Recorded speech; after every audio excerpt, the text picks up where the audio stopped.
বাংলাদেশ বনাম পাকিস্তানের ওডিআই সিরিজের ট্রফি। দেখেন আজকেই এই ট্রফিটা যে কোনো এক দলের হাতে উঠে যাবে।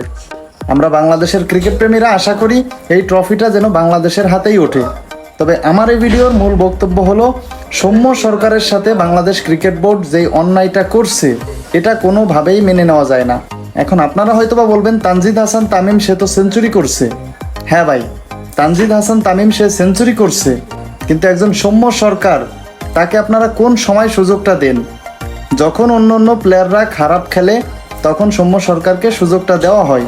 বিশেষ করে শেষ ওডিআই ম্যাচে আমরা অপেক্ষায় ছিলাম সৌম্য সরকারের ব্যাটিং দেখার জন্য, কিন্তু বিশ্বাস করেন আজকে সৌম্য সরকারকে সুযোগটা দেওয়ার থেকে না দেওয়াই ভালো হয়েছে।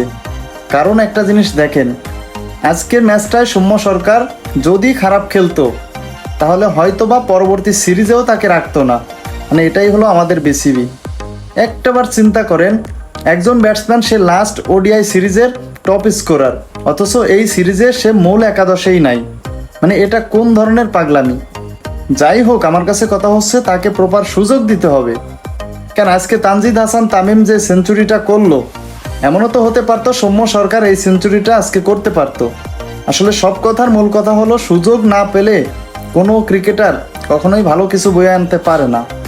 তো আমাদের বাংলাদেশ ক্রিকেট বোর্ড আসলে এমন একটা পর্যায়ে চলে গেছে যে এদের জন্য কোনো গালি প্রযোজ্য না, তার থেকে উপরে কিছু দিতে হবে।